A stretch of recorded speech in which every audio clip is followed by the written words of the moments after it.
If you remember nothing else, remember this. A mother can survive almost anything, but watching her children go hungry in silence is the kind of pain that never gets easier. It was the sixth night. The kind of night that doesn't feel like time is moving forward anymore, just repeating itself in colder, heavier loops. Emily Carter sat in the driver's seat of an old sedan parked at the far edge of a nearly empty parking lot outside a closed retail strip in Ohio. Her hands resting on a steering wheel that had long since stopped feeling like control and started feeling like pressure. In the back seat, her 3 children were trying to sleep the way kids try to sleep when the world doesn't give them enough comfort to fully let go. Noah, 10 years old, had pulled a thin hoodie over his knees like it could replace a blanket. Lily, 7, kept asking quietly if the car would run out of gas while they were asleep. Mason, only 5, had already stopped asking questions altogether and just held on to a small stuffed animal with both arms like it was the only stable thing left in his world. Emily had no answers that didn't feel like promises she couldn't guarantee anymore. She had already told them everything she knew, that things were temporary, that tomorrow might be better, that help was coming. But when you say those words enough times without proof, they start to lose their shape even in your own mind. Outside, the wind pressed against the car in slow, uneven waves, making the metal creak softly, as if the vehicle itself was tired of holding them. The dashboard clock blinked 2:13 a.m. in a faint, inconsistent glow that reminded her the battery was still alive, but barely. She checked her phone again, even though she already knew what it would show. No new messages, no missed calls, no solutions waiting quietly on the other side of the screen. Just a low battery warning she had been ignoring for hours because turning it off felt like losing the last thread connecting her to anything beyond this moment. Earlier that day, she had been turned away from another shelter, not because of who she was, but because there simply wasn't space, not enough beds, not enough resources, not enough anything. She didn't argue. Arguing never changed numbers that were already fixed. She just nodded, thanked them anyway, and walked back out into a world that kept moving whether she was ready or not. That was when she realized something she had been avoiding admitting. Being tired wasn't the worst part anymore. The worst part was adapting to it.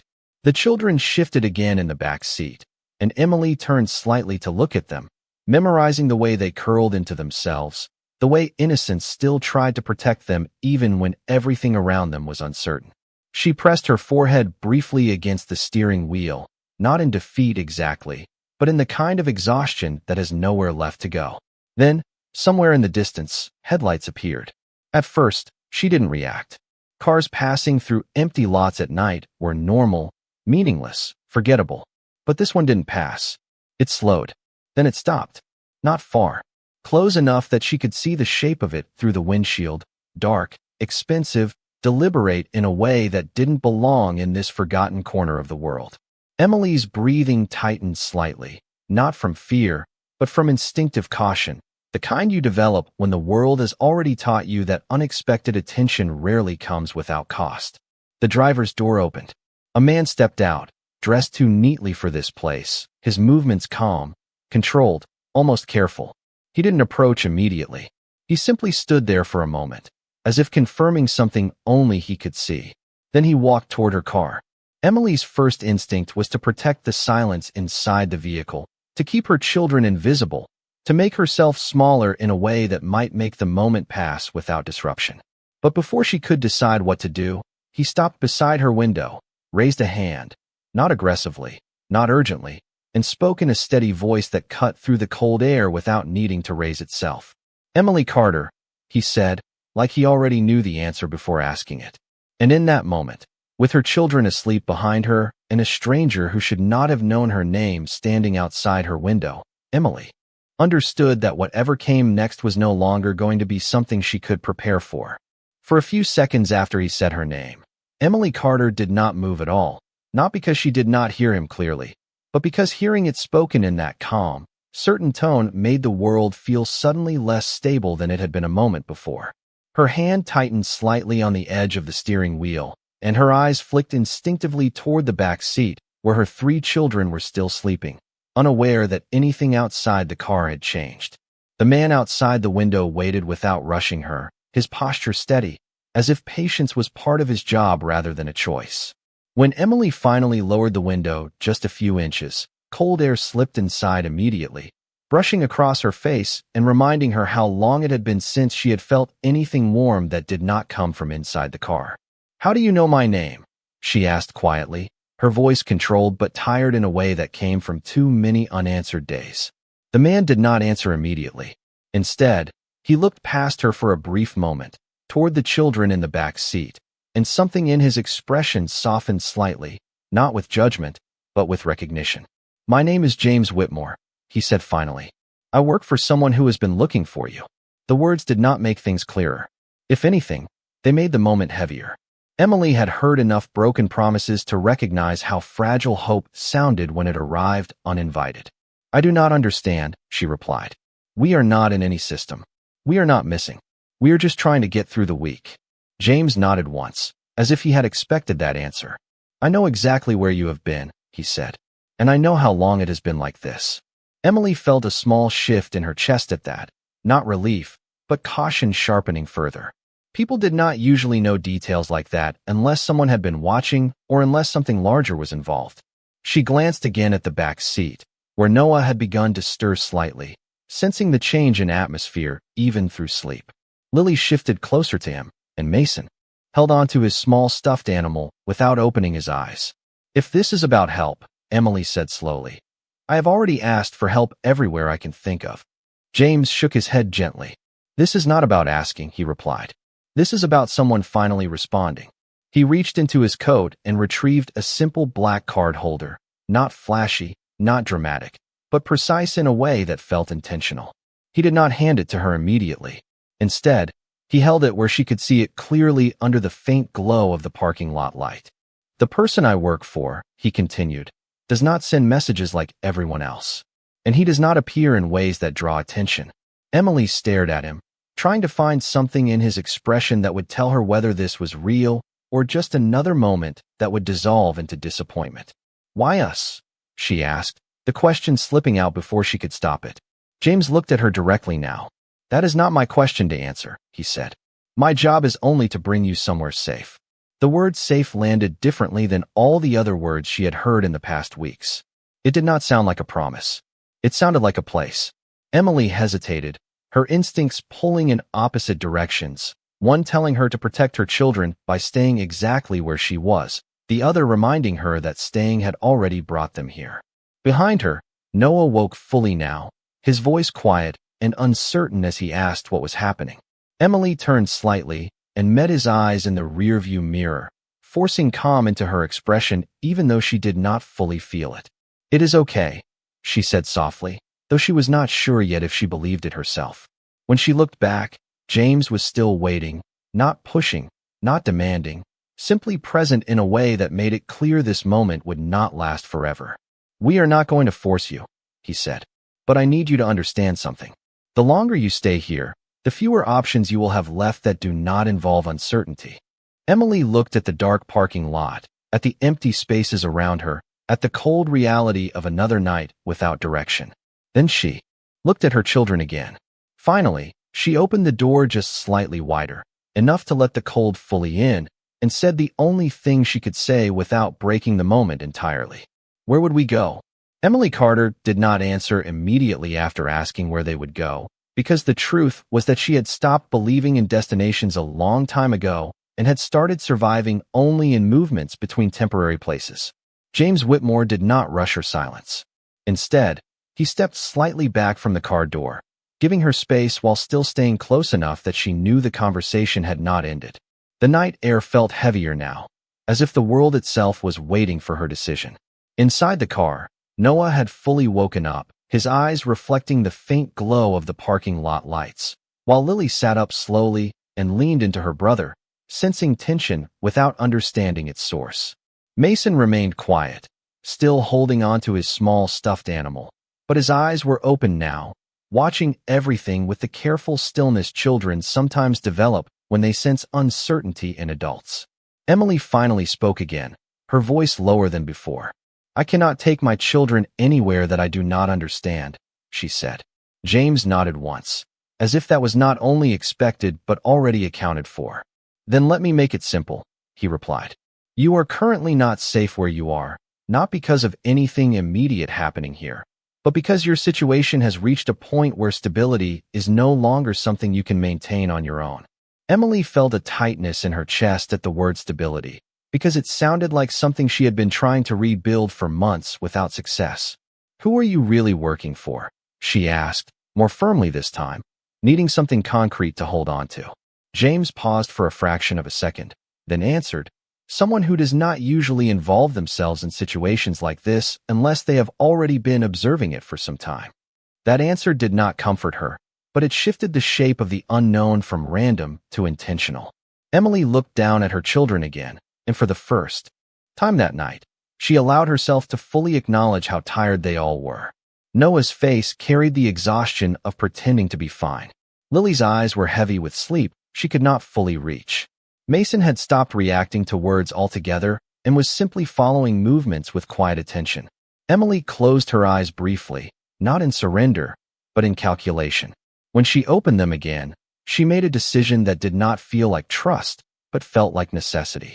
If I get in your car, she said carefully, I need to know my children are not going to be put in danger of any kind. James responded immediately. They will not be. There was no hesitation in his tone, which somehow made it more difficult to doubt. Emily opened the car door fully now, letting the cold air flood in and signaling that whatever came next was no longer hypothetical. She turned to her children, brushing Noah's hair back gently, then helping Lily gather a small blanket from the seat, and finally lifting Mason into her arms. The process was quiet, almost automatic, as if her body had decided before her mind had fully caught up. As they stepped out of the car, the scale of the night felt different, no longer contained within metal and glass, but expanding into something larger and more uncertain. James led them toward the black vehicle parked a short distance away, its presence blending into the darkness until they were close enough to see the interior light activate as if it had been waiting. Noah hesitated for a moment before climbing in, then helped Lily, while Emily carried Mason carefully and settled into the back seat last.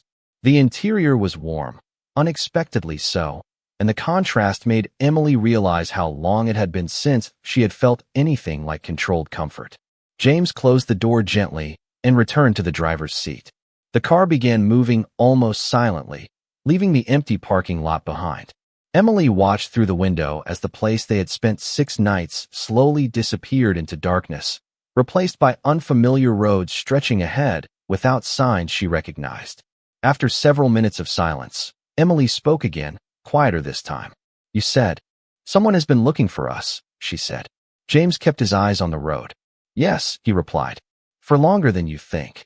Emily held her children closer as the car continued forward, realizing that whatever was waiting at the end of this drive was no longer just about survival, but about something she had not been given the chance to understand yet. The drive felt longer than it should have, not because of distance, but because silence inside a moving car has a way of stretching time until every passing mile feels like a question that has not been answered yet. Emily Carter sat in the back seat with her children pressed close to her, one arm wrapped around Mason while Noah and Lily leaned against her on either side, all 3 of them watching the dark road ahead as if it might suddenly explain itself. The man driving, James Whitmore, had not spoken for several minutes, his attention fixed on the road with calm precision that made the journey feel controlled rather than uncertain. Emily kept glancing at the passing signs, none of which meant anything to her yet, only recognizing that they were moving farther away from everything familiar.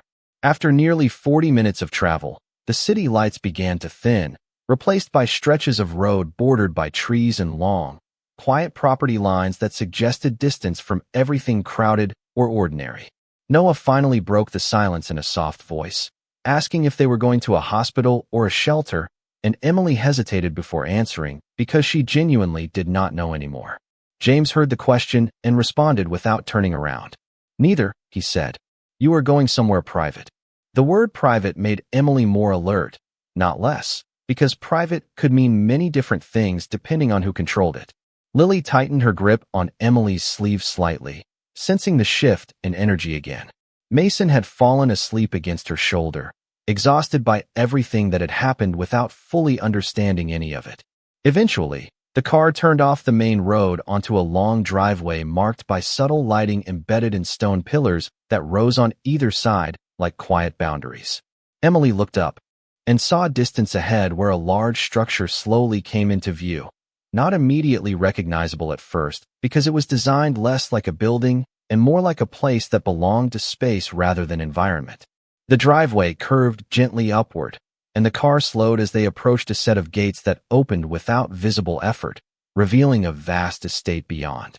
Emily's breath caught slightly, not because of luxury alone, but because of scale, because everything about the place suggested intention rather than excess. Noah pressed his face closer to the window, silently taking in the sight of trees carefully arranged, pathways illuminated just enough to guide movement without overwhelming the night. The car came to a stop near the entrance of the main residence, and James stepped out first, opening the door for them with the same calm manner he had maintained from the beginning. Emily exited slowly, adjusting Mason in her arms as she took in the full view of the estate under soft exterior lighting. The building itself was large but quiet, with a design that felt more like stability than display. For a moment, she simply stood there, unsure of what she was meant to do next, while her children looked around with a mixture of curiosity and disbelief. James walked a few steps ahead, then stopped and turned back toward her. "You are safe here for now," he said. Emily nodded slightly, but did not fully relax, because safety was not something she had experienced long enough to trust immediately. As they moved toward the entrance, the doors opened before they reached them, revealing a warm interior glow that contrasted sharply with everything they had left behind. Inside, the space was quiet, almost waiting.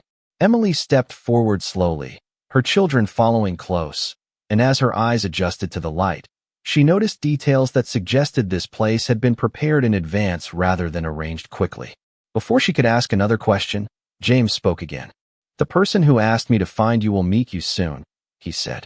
Emily stopped walking at that, holding Mason closer as she processed the weight of those words. "So this was planned?" she asked. Quietly, James hesitated for the first time, then replied carefully, "This was never random." The words hung in the air as Emily looked down at her children, realizing that whatever was about to happen next was not simply rescue, but something that had been unfolding long before she ever realized she was part of it. The first thing Emily Carter noticed after stepping inside was how different silence could feel when it was no longer shaped by fear of the outside world, but by the weight of a place she did not yet understand. The interior of the estate was warm, softly lit, and carefully arranged in a way that made every step feel intentional, as if the space itself was waiting for people who had not yet arrived.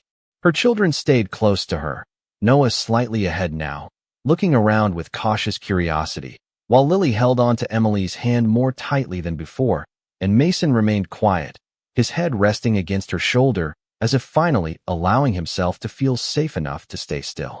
James Whitmore led them forward without urgency, guiding them through a wide hallway lined with subtle artwork and quiet architectural details that suggested privacy rather than display. Emily tried to focus on where they were going, but her attention kept drifting to the feeling that none of this matched anything she had ever experienced before, not even in passing. After a short walk, they entered a large sitting area where the lighting was slightly softer and the furniture arranged in a way that felt less like decoration and more like waiting for conversation. James stopped near the center of the room and turned toward her. "He will be here shortly," he said.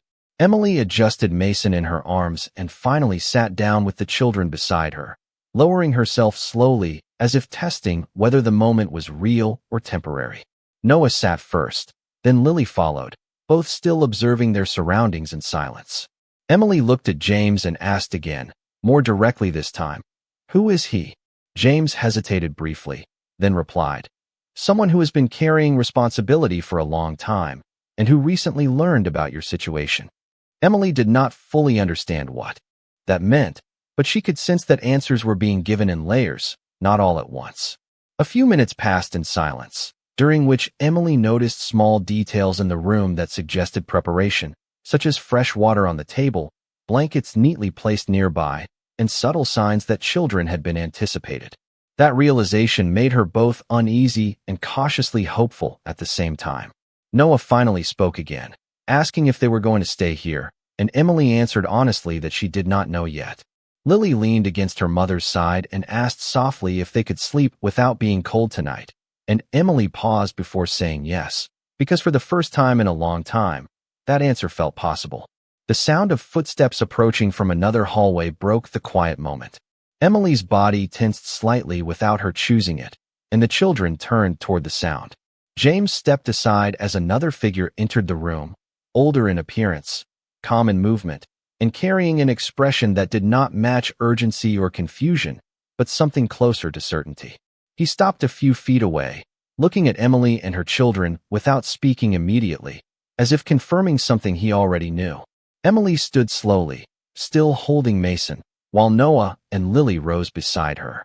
The man finally spoke in a steady voice. "Thank you for coming," he said. Emily studied him carefully before responding. "I do not understand what is happening," she admitted. He nodded as if that was expected. "You will," he replied. "But first, your children need rest, and you need to know you are no longer being overlooked." Emily felt something shift in her chest at those words, not relief exactly, but the beginning of something she had almost stopped recognizing. The man took a slow step closer, then added quietly, "My name is William Harrington." The name did not mean anything to Emily yet, but the way it was spoken suggested it carried weight far beyond the room they were standing in, and as she looked at her children, she realized that whatever this moment was becoming, it had already moved far beyond chance. Emily Carter remained standing for a moment after.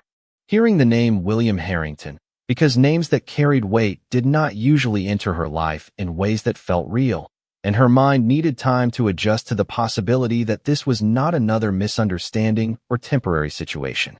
The room around her stayed quiet, not in an empty way, but in a controlled way, as if every part of the space had been designed to allow conversations to unfold without interruption.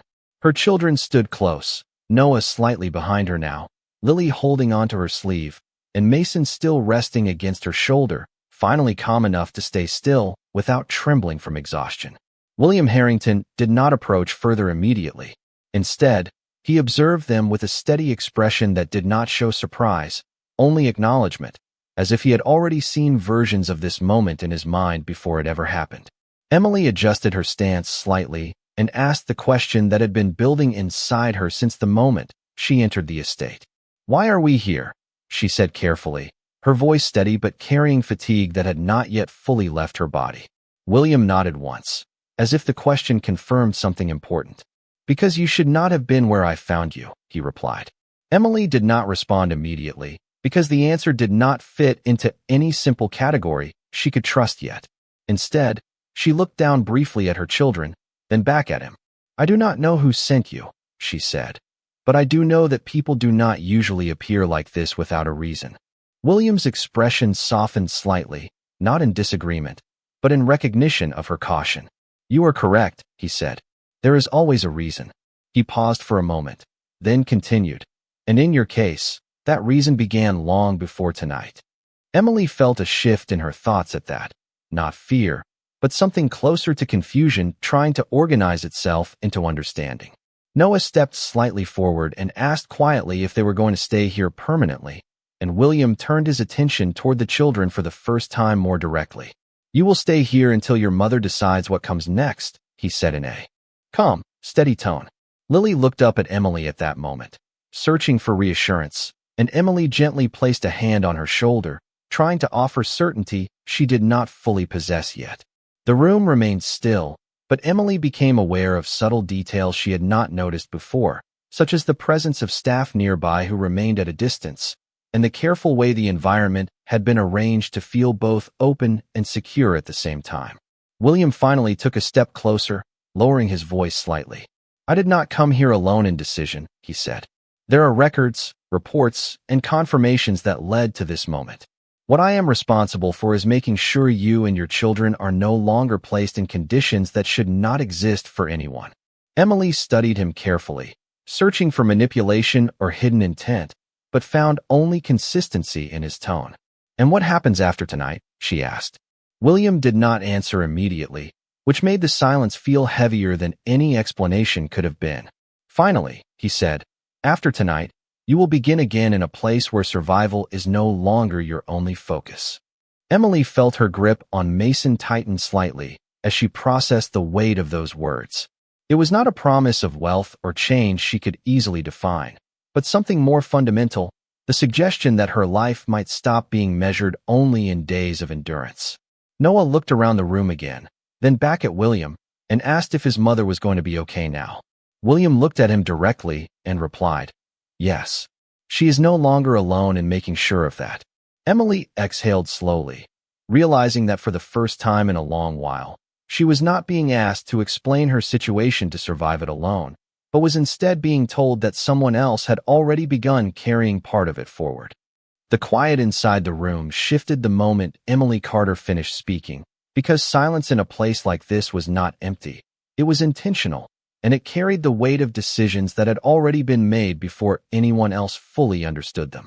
William Harrington stood at a measured distance, his attention steady, not on Emily alone, but on the entire small family standing together, as if he was confirming something that had already been long documented in ways she could not yet see. Noah remained close to his mother, his eyes moving between the adults in the room with the careful awareness children develop when they sense that something important is happening but do not yet have the language for it. Lily held on to Emily's hand tightly, while Mason rested more comfortably now, his exhaustion finally giving way to a fragile sense of safety that had not existed for days. Emily's mind, however, remained unsettled because nothing about this situation matched anything she had ever experienced, and certainty was still something she had learned not to trust too quickly. William finally turned slightly and gestured toward a nearby seated area. "We should continue this conversation where you can rest," he said calmly. Emily hesitated for a moment, then nodded, moving with her children toward the seating area, still holding Mason in her arms. As they settled, the scale of the room around them felt even larger, not overwhelming, but deliberately structured to feel distant from anything temporary or unstable. Emily noticed again the presence of quiet staff moving in the background, not interfering, only ensuring that everything remained orderly. William took a seat opposite her, maintaining a respectful distance. "You asked earlier why you are here," he said. Emily looked at him directly and replied, "Yes, because I still do not understand how any of this connects to us." William acknowledged her words with a slow nod. "Then I will explain what I can," he said. "You and your children were identified through a situation that should have never continued as long as it did. It was not random. It was observed, verified, and confirmed over time." Emily felt a tightening in her chest, not from fear, but from the realization that her struggles had not been invisible, even if she had felt entirely alone while living through them. Noah shifted slightly closer to her, as if sensing that the conversation was becoming more serious, and Lily glanced up at William with quiet curiosity rather than fear.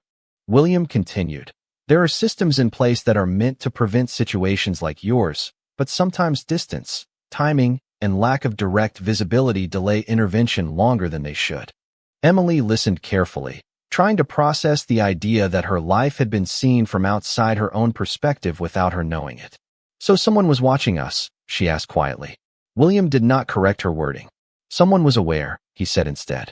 The distinction made Emily more thoughtful, because awareness did not necessarily mean intrusion, but it still meant her life had not been as unseen as she believed.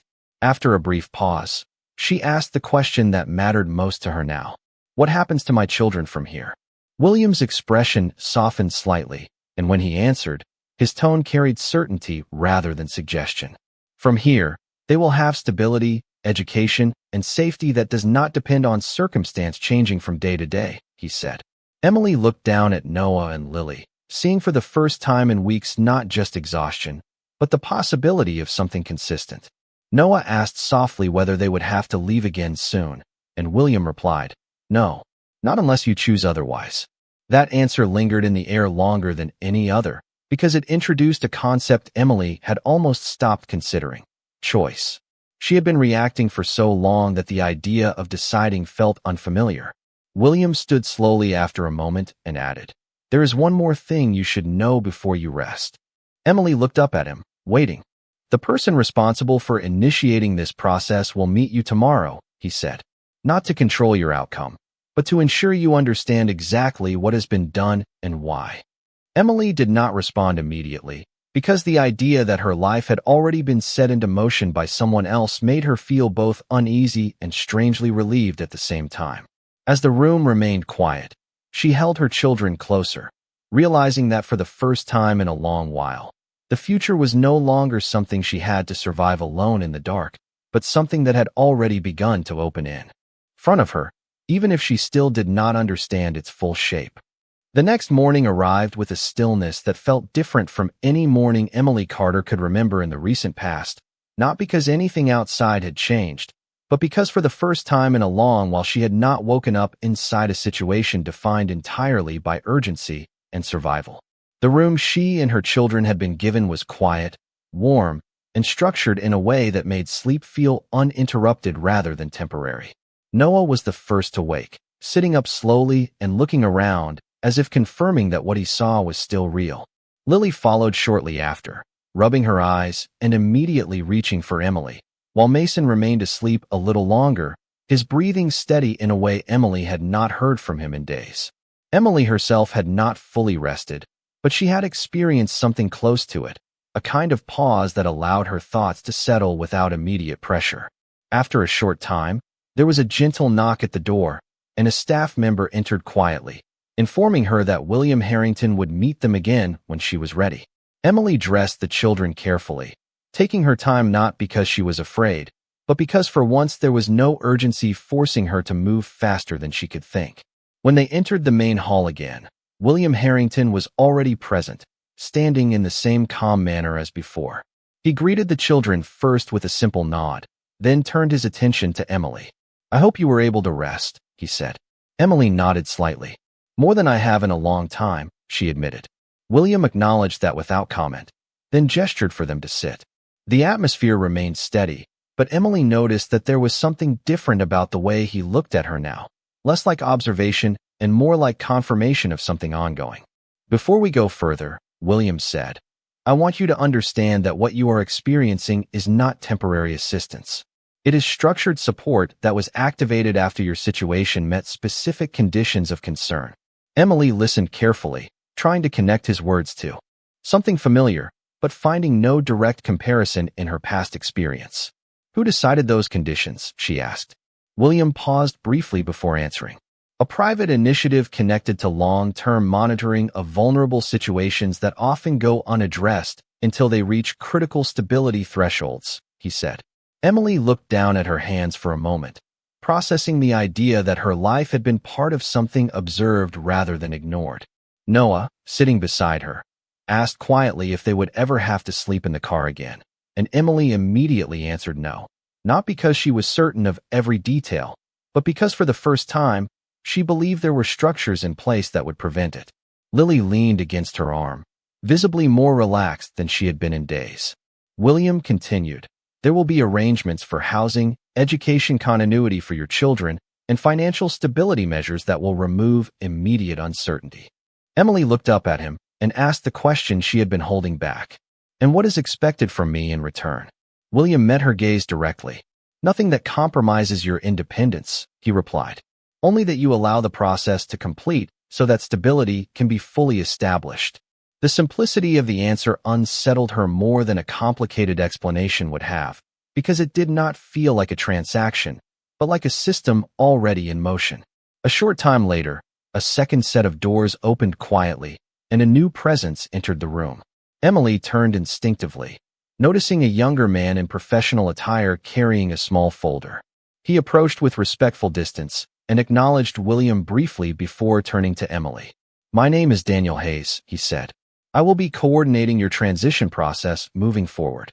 Emily listened as he explained practical details in calm, structured language, including housing location preparation, school enrollment coordination, and transportation arrangements. Each detail reinforced that this was not a temporary sheltering, but a complete restructuring of her circumstances. Noah listened closely, asking small questions about school, while Lily quietly examined the room as if imagining what life might look like outside of constant uncertainty. After several minutes, Daniel concluded, "Everything will be implemented step by step so that you and your children are not overwhelmed by sudden change. Emily nodded slowly, still processing the scale of what she was being told. As the conversation settled, William stood once more and spoke in a quieter tone. "You will not be alone in this process," he said. Emily looked at her children and realized that for the first time in a long while, that statement did not feel like something she had to question immediately. Later that afternoon, Emily Carter stood near a wide window overlooking the estate grounds, watching her children explore a small open garden space under quiet supervision that never felt intrusive, only present in case they were needed.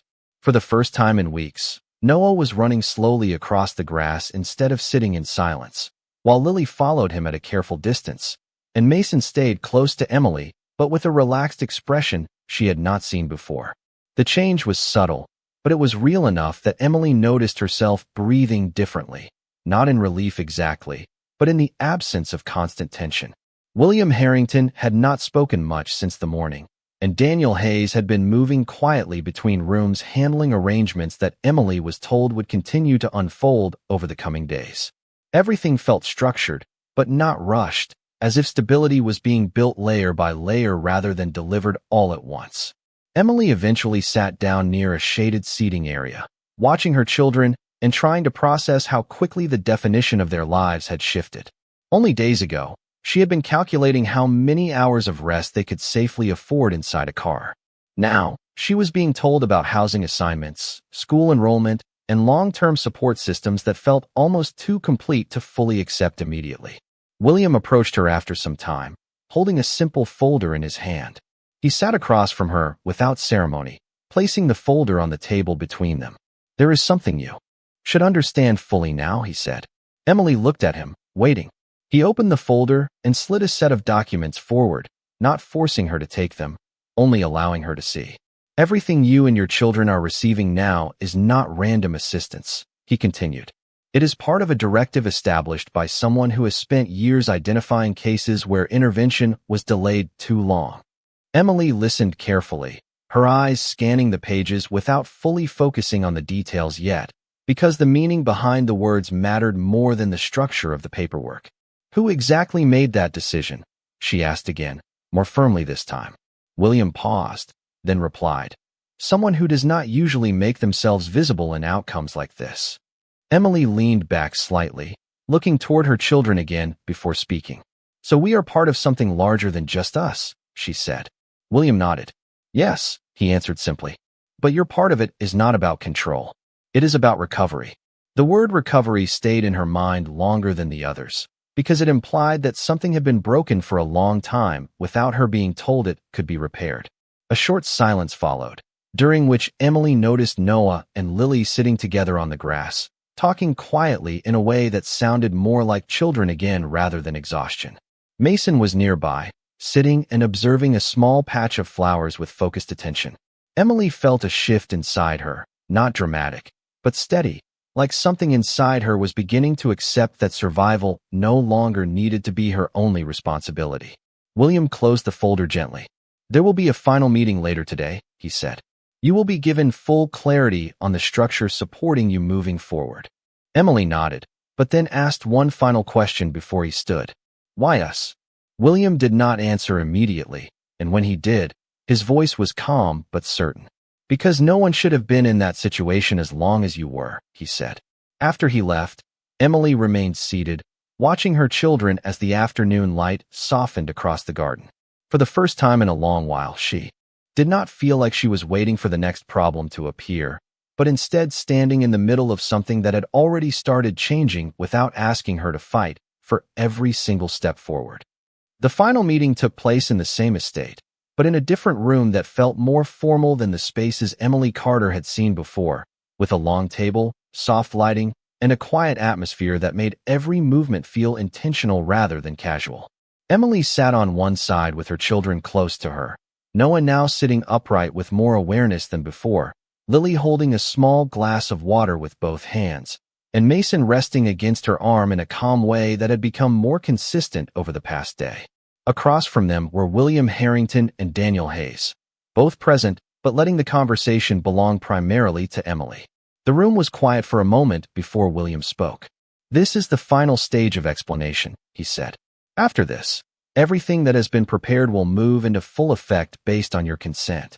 Emily nodded slowly, signaling that she was listening.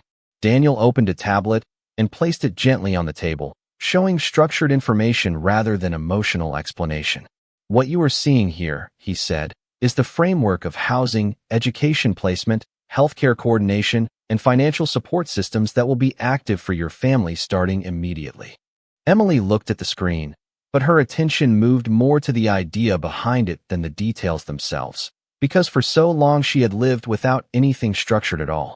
William continued, "There are two parts to this process. The first is immediate stabilization. The second is long-term independence support, which ensures you are not placed into another vulnerable cycle once conditions improve." Emily absorbed the words carefully, then asked the question that had been with her since the beginning. "Why does this exist for us specifically?" William did not look away. "Because your situation was identified as part of a category that should have never remained unresolved for as long as it did," he said. "And because there are individuals who have chosen to ensure that when systems fail, there is still intervention available." Emily understood that he was not speaking about sympathy, but about structure, and that distinction changed how she processed everything she had experienced since the night the chauffeur arrived at her car. Noah shifted slightly in his seat and asked quietly if they would be going to a normal house soon, and Daniel responded calmly, "Yes. You will have a home that is already prepared and ready for you today." Lily looked at Emily and asked if they would still be together as a family, and Emily immediately reassured her, holding her hand gently and saying yes without hesitation. The emotional weight of that question made Emily realize how fragile their sense of continuity had become over the past weeks. William stood slowly and spoke again. "There is one final thing you should understand," he said. Emily looked up, waiting. "The person behind this process has chosen not to appear publicly," he continued. "Not because they are absent, but because the purpose was never recognition. It was correction." Emily nodded slightly, understanding that she would likely not receive a simple answer that matched expectation. Daniel then added, "Everything you have experienced so far was coordinated to ensure your transition was stable rather than sudden." After the meeting concluded, Emily and her children were guided to a prepared residence within the estate grounds, a smaller home designed for privacy and comfort, while larger arrangements were finalized. Inside, the space was warm and fully equipped, but what stood out most to Emily was not the design, but the absence of uncertainty. Noah explored the rooms with quiet curiosity. Lily immediately chose a corner near a window, and Mason moved freely for the first time without seeking constant reassurance. Emily sat down for a moment, watching them, realizing that for the first time in a long stretch of her life, she was not calculating survival for the next hour or the next day. Instead, she was being given time, space, and structure to rebuild something she had nearly stopped believing could return. In the days that followed, Carter began to notice that life inside the prepared home did not feel like a temporary arrangement, but more like a carefully structured transition into something she had not yet fully named. The house was quiet in a different way than before, not the silence of uncertainty, but the silence of stability that had not yet been tested. Her children were adapting faster than she expected. Noah had begun asking small questions about school schedules and routines. Lily had started drawing again at the small table near the window, and Mason had stopped clinging to Emily constantly, instead exploring the rooms with growing comfort. Emily watched all of this carefully, still adjusting internally to the idea that she was no longer reacting moment to moment just to survive. One morning, Daniel Hayes arrived with updated documents and a calm expression that suggested progress was continuing exactly as planned. He placed a folder on the table and explained, "Your housing allocation has been finalized outside of temporary grounds. You will be moving into a permanent residence within 48 hours. Emily looked at him for a moment before responding. "And after that," she asked, "what does normal life look like for us?" Daniel paused briefly, then replied, "It looks like consistency. School enrollment for your children, local integration support, and financial independence planning that does not require constant oversight." The word independence stayed with Emily longer than anything else in the explanation, because it represented something she had nearly stopped associating with herself. That afternoon, William Harrington visited briefly, standing near the entrance of the home rather than fully entering, as if respecting boundaries that had already been established. He observed the children playing quietly before speaking to Emily in a lower tone. "Everything that has been done so far will continue without interruption," he said. "But your next stage will feel less guided and more natural." Emily nodded slowly, still processing the difference between being supported and being directed. "Will we still be part of this system?" she asked. William answered carefully. "You will remain within its protection, but not its dependency." The distinction was subtle, but meaningful enough that Emily understood this was not an ending, but a transition into distance. Over the next 2 days, preparations moved steadily. The new residence was introduced without ceremony, located in a quiet neighborhood where the environment felt intentionally calm rather than isolated. The house was modest in appearance compared to the estate, but fully prepared inside, with everything arranged for immediate family living without disruption. When Emily and her children arrived, there was no grand introduction, only a smooth transfer guided by Daniel and a small coordination team that ensured every detail was in place. Noah immediately explored the rooms, noting that his own space had been prepared with simple structure and care. Lily chose a window seat again, repeating a small habit that now felt like comfort rather than uncertainty. Mason moved through the house more freely than he ever had before, no longer constantly checking for reassurance.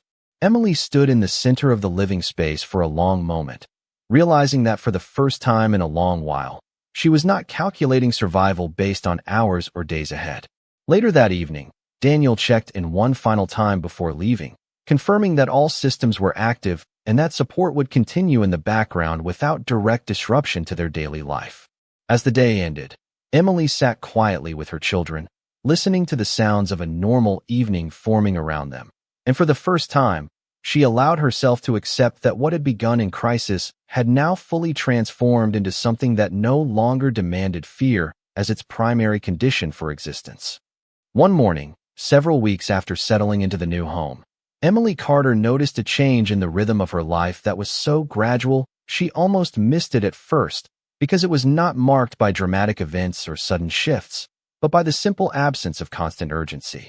The children had developed routines that felt natural rather than imposed. Noah now woke up at a consistent time and prepared for school with growing independence. Lily had started arranging her small drawings on a dedicated shelf near the window, and Mason moved through the house with the confidence of a child who no longer expected sudden disruption. Emily herself had begun to sleep in longer stretches, something that still felt unfamiliar enough to notice. That morning, as she prepared breakfast in a kitchen that felt fully hers for the first time in a long while, Daniel Hayes arrived with an update that carried a different tone than previous visits. He placed a small envelope on the table and said, "Everything is now fully complete in terms of your transition phase. From this point forward, you are no longer under structured supervision." Emily paused, holding the edge of the counter. "What does that mean exactly?" she asked. Daniel responded calmly. "It means your family is fully independent within the system. Support still exists if requested, but no scheduled oversight will continue." The words should have felt like an ending, but instead they felt like the beginning of something less defined. Later that day, William Harrington visited briefly one final time. He stood near the entrance of the home, observing the children as they moved freely through the living space. Noah greeted him politely, Lily waved from her drawing table, and Mason briefly looked up before returning to his toys. William's expression remained composed, but there was a sense of closure in his presence. He turned to Emily and said, "This phase has concluded as intended." Emily met his gaze and replied, "I still do not fully understand why us." William nodded slightly. "Because intervention only matters when it arrives in time to change direction," he said. "And because systems are only meaningful when they correct what would otherwise remain unchanged." Emily absorbed his words quietly, realizing that while she may never fully know every detail behind what had brought them here, the outcome was no longer uncertain. After William left, the house felt different again, but not in a way that created fear or instability. Instead, it felt like distance had finally replaced dependency. Days continued to pass, and life began to form its own structure without external direction. Emily enrolled Noah in school nearby, Lily joined a small art program, and Mason adapted quickly to a regular routine that included play, rest, and learning. Emily found work that allowed her to maintain stability without overwhelming pressure, slowly rebuilding confidence in her own ability to make decisions that affected her family. One evening, as the sun set through the windows of their home, Emily sat quietly watching her children play together in a way that no longer carried tension or uncertainty. Noah laughed at something Lily said, and Mason followed them around the room with steady energy. Emily realized in that moment that the absence of crisis had become something she no longer needed to question. The past no longer defined every decision she made, and the future no longer felt like something she had to survive minute by minute. For the first time in a long while, she allowed herself to sit fully in the present, understanding that while she may never forget where they had come from, they were no longer bound by it. On an ordinary morning that no longer felt ordinary to Emily Carter, she stood by the kitchen window watching sunlight move slowly across the small garden outside their home, noticing how quiet stability had become something she still needed time to recognize as real. The children were already awake, moving through their routines with a sense of comfort that had gradually replaced the uncertainty that once defined every moment of their lives. Noah was finishing breakfast while talking about school in a calm, steady voice. Lily was carefully organizing her drawings into a small folder she treated with care, and Mason was sitting on the floor nearby, building something simple with quiet focus. Emily watched them without interruption, realizing that she no longer needed to scan every moment for danger or instability. The doorbell rang softly, breaking the calm in a way that no longer carried fear, and when Emily opened the door, she found Daniel Hayes standing there with a neutral expression and a small envelope in his hand. He greeted her with a slight nod and said, "This is the final confirmation. Notice for your family's complete transition closure." Emily took the envelope slowly, understanding that something important was being finalized. "Does this mean everything is finished now?" she asked. Daniel replied, "It means your family's structured support phase has officially ended. From here, everything is part of your independent life moving forward." Emily looked down at the envelope, then back toward her children inside the house, and for a moment she simply stood still, processing the weight of what that meant. Daniel added quietly, "There will be no further scheduled contact unless requested. This is the intended outcome."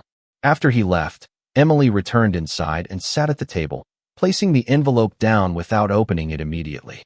Noah noticed her expression and asked if something was wrong, and Emily shook her head gently, telling him that everything was fine. Lily continued drawing, unaffected by the subtle shift in atmosphere, while Mason climbed into Emily's lap, seeking comfort in a way that felt natural rather than urgent.